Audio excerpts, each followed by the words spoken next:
Somewhere in your garden right now, there is a pest that doesn't belong there. Maybe it's aphids draining the life from your pepper plants.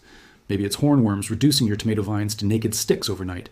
Maybe it's squash bugs turning a thriving patch into a graveyard before August even arrives.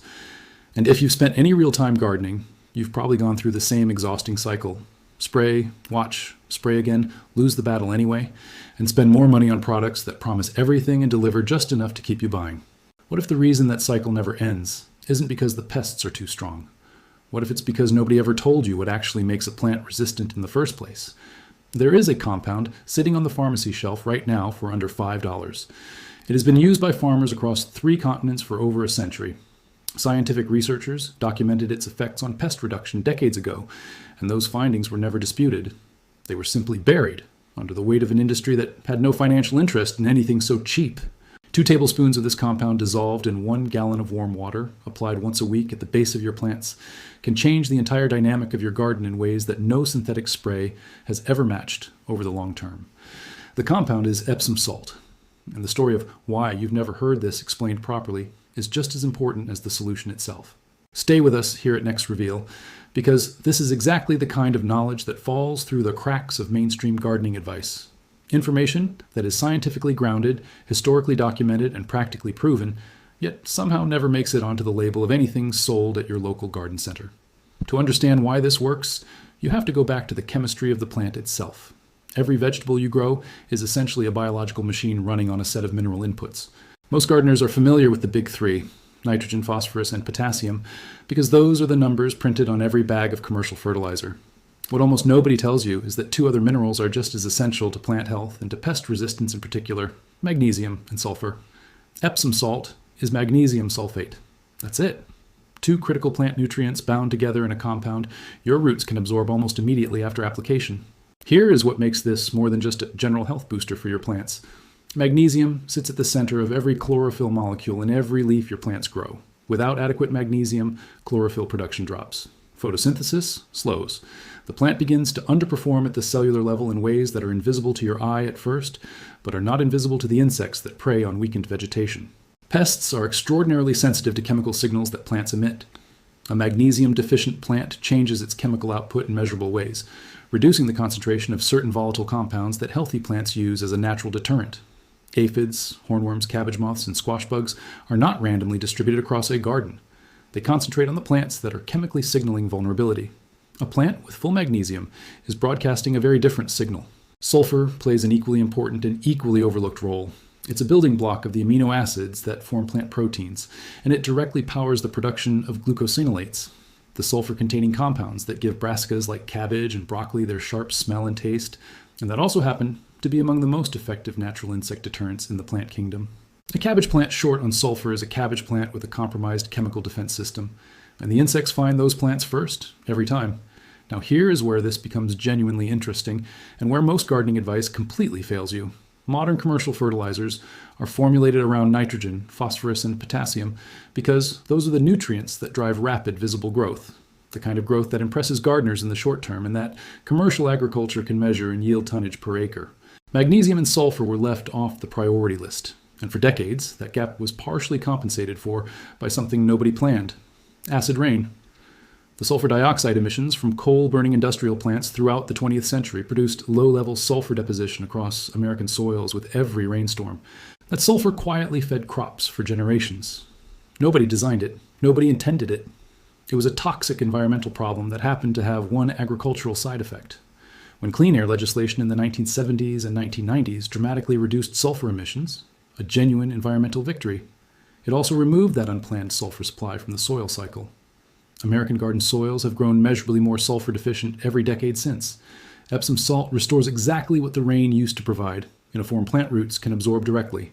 There is documented research on this that most gardeners have never encountered, and the reason it stays obscure is worth understanding. Agricultural research in the United States has always been tied to the land-grant university system, which was built primarily to serve large-scale commercial farming operations. Research funding follows commercial priorities, a technique that helps a backyard tomato grower but has no application to a 10,000-acre soybean operation simply doesn't attract funding. And when isolated researchers did study magnesium sulfate applications in the mid-20th century and found significant reductions in pest pressure alongside significant yield increases, Those findings were published in limited circulation bulletins, never replicated at scale, and allowed to fade quietly into library archives where only specialists ever encounter them.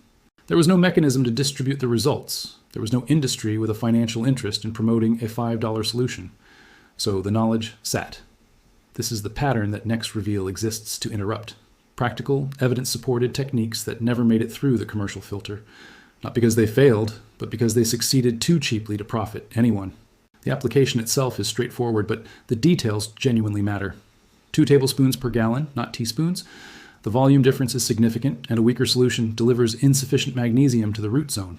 Use warm water, around 90 degrees, which dramatically speeds dissolution and increases the speed of root uptake compared to cold water application. Stir until the solution clears completely, which typically takes under a minute. Apply directly to the soil within 6 inches of the main stem, where the active feeder roots are concentrated. Do not apply to the foliage at this concentration. Direct leaf contact in heat or sun can cause surface burn. Apply in the early morning before the day's evaporation peak, and apply to slightly moist rather than saturated soil for optimal absorption. Do not apply immediately before heavy rain, which will dilute and displace the solution below the root zone before uptake can occur. For tomatoes, peppers, and eggplant, 1 cup per plant weekly is the standard application. For brassicas, cabbage, broccoli, kale, cauliflower, Brussels sprouts, use 3/4 of a cup applied twice weekly because this plant family absorbs magnesium more slowly and benefits from more consistent exposure. For squash, cucumbers, and leafy greens, 1/2 cup weekly is sufficient. For root crops, including carrots, beets, and radishes, reduce to 1/2 cup every 2 weeks, because excess magnesium in the early growth phase can interfere with root formation. Do not begin applications on newly transplanted seedlings. Give transplants 2 weeks in the ground before starting the regimen, allowing root systems to establish and recover from transplant stress before being asked to process additional mineral inputs. Once established, maintain weekly applications on a consistent schedule through the growing season, stopping approximately 3 weeks before your expected first frost to allow perennial herbs and late-season plants to complete their natural wind-down cycle. The results you can expect are not dramatic overnight transformations. This is biology, not magic. But within 3 to 4 weeks of consistent application, the changes become visible. Leaves deepen in color because chlorophyll density increases with available magnesium. Stems thicken as sulfur-derived structural proteins reinforce plant tissue. Flowering increases in both volume and duration because magnesium powers ATP synthesis, the energy currency behind every reproductive process in the plant. And pest pressure drops, not to 0, but to a level that is manageable without chemical intervention. Aphid populations that would have exploded into thousands stay small enough to be dislodged with water pressure. Cabbage moths, sensing that your brassicas are chemically defended, divert their egg-laying to less protected plants. Hornworms appear in smaller numbers and cause proportionally less damage because the leaf tissue they encounter is denser and less palatable than a nutrient-starved plant would provide. The yield increases that historically documented trials reported range from 30 to 50% over untreated control plots. Those figures were recorded under controlled conditions. Your garden is not a controlled experiment, and your results will vary with your soil baseline, your climate, your specific varieties, and your consistency. But the directional outcome, more food, less pest damage, healthier plants, is supported by both the underlying science and by the experience of gardeners who have applied this method across generations and across regions. The honest objections deserve direct answers. Excess magnesium can compete with calcium uptake, theoretically contributing to disorders like blossom end rot. At the application rates described here, that risk is low in most garden soils with any Lyme history, and historically documented trials actually showed reductions in blossom end rot under the treatment protocol, not increases. Sulfate accumulation is a genuine concern in dry climates with low annual rainfall, where monthly deep watering cycles can flush salts below the root zone. In higher rainfall regions, natural leaching handles this without intervention. And yes, the peer-reviewed literature on this specific application is thin, not because the mechanism is questionable, but because the institutional research infrastructure was never motivated to confirm it. The soil chemistry is not contested. The mechanisms are understood. The application is simply cheaper than anything anyone has a financial reason to promote. Your garden is already a living system with its own chemistry, its own mineral relationships, its own communication between roots and the microbial world surrounding them. What you're doing when you apply magnesium sulfate is not forcing that system to do something unnatural. You're restoring 2 inputs that most modern garden soils are short on, in a form the plant can use immediately, at a cost low enough that you could maintain the practice for a decade, for less than the price of 2 bottles of commercial insecticide that will need replacing every season anyway. 2 tablespoons, 1 gallon of warm water, once a week from spring through late summer. That's the entire protocol. The pest reduction is real. The yield increase is real. The science behind both has been understood for longer than most of the products currently sold to solve the same problems have existed. The only thing that was ever missing was someone willing to explain it plainly, without a product to sell at the end. Go mix your first batch this week. Watch your plants over the next month. And when your neighbors ask why your garden looks different from theirs, tell them the truth. Because knowledge this useful should travel as far as it can.